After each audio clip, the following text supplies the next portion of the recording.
So is this what you foresee the direction of MXPX forever, as far as staying independent, self-producing, all that kind of stuff? Or are you just going to kind of see what happens? I would never say that I know what the future holds for us. You know, we turn on a dime sometimes when we see a new thing to try. Like with the live streams that we've been doing the last couple of Yeah. years. That was something we had never really done. Maybe one or two, right? Just like everybody else, but we kind of just saw that there's a future in that, and so we Hmm. put our money into that. Bought a bunch of cameras, and now those cameras are actually sort of getting old, and we got to like re-up it, and all the equipment. We just bought a new computer, so it just never ends as far as like reinvesting. But the real question Yeah, but you is, got to pay for that stuff either way. The label, if the label buys that stuff, you're gonna, you're gonna pay one way or the other.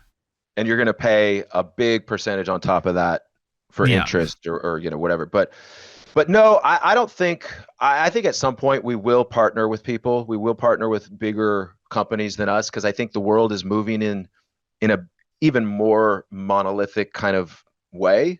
I think Meaning so too, big which is weird companies. because a lot of people think that, like, because of social media that labels don't matter, but I think that they actually matter more than ever in a lot of ways, because they can help you cut through the noise. And Absolutely. MXPX is an established band, so you guys have a brand. But for like a newer artist that's just one of 9 million newer artists, how the fuck are they going to get anybody to notice them? Like, you could do, people do it on their own for sure, but having, Hopeless or Fueled by Ramen or whatever on your side is sure going to help. Ab- Whether you think that's worth it for you financially or not is another decision to make. But if you want to get noticed, they'll help you do it. yeah. I mean, the huge caveat is the fact that we are established. We were established before the internet age, and we have, Yeah. that fan base that's loyal, awesome. So like, I never take that for granted. I'm always grateful for that.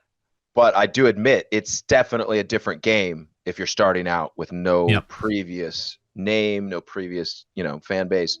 It's a whole different game changer. So, but as far as MXPX, I still do want to stay open to possible deals, because if somebody's going to come up, like say like with the PGA Tour and the Saudi, Oh yeah, right. With live golf. golf. Yeah. Like, I'm not saying I want to take Saudi money, because I don't. Like, I am an Unless underdog it's a guy. lot of money. I'm an underdog guy, but if somebody's like, "Hey, Yeah. we want to give you billions of dollars to help change the world for a better way," I'm like, I'm gonna be skeptical for sure. Like, I'm gonna be like, "Wait, Yeah. what? What are you doing here?" But if there ever was like a magical deal, and there won't be, kids, there's no easy button. There Yep. won't be that magical deal.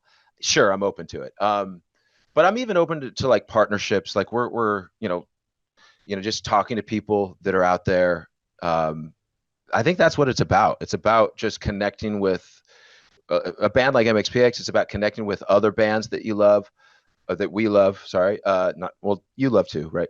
But and then other people, people in the world doing interesting things that have their own audience, like you have. So I think that's what bands need to be doing more of. Is just, of course, send out videos to your own audience, but that is your audience, and Yep. it's not going to get further past that. And your point to having a record label, you can get past your audience with collaborating with more people. But you're also going to pay for it. So how do you weigh that? Yeah, That's pay up to for it. you. Yeah, there's got to be Yeah. some sort of balance. Yeah. That's why I think it's insane that, like, there's artists who think that they should be on a label but also own their own masters. Like, that makes no sense. Why in the fuck would a label sign you and then give you your masters? That's just like, it makes no sense. I'll take that deal. I'll take the Well, masters. of course, but why would they, like, that's like just them donating money to you. Why would a label ever do that? And why would an artist think that they deserve it? It makes no sense. Yeah, it depends kind of on the artist. Obviously, if you're the Eagles, you're gonna want to ask for your masters if you put out a new album, something like that. But new bands asking for their masters, that's If ballsy. you can get it, good luck. Yeah, absolutely. Might as well ask.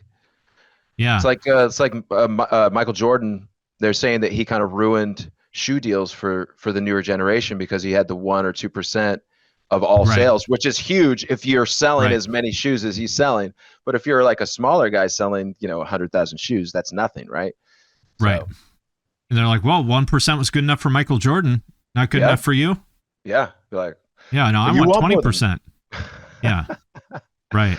we just Well, went. I know. We just went into La La Land. Sorry, every punk Yeah. rock fan out Sorry. there. Sorry. Yeah.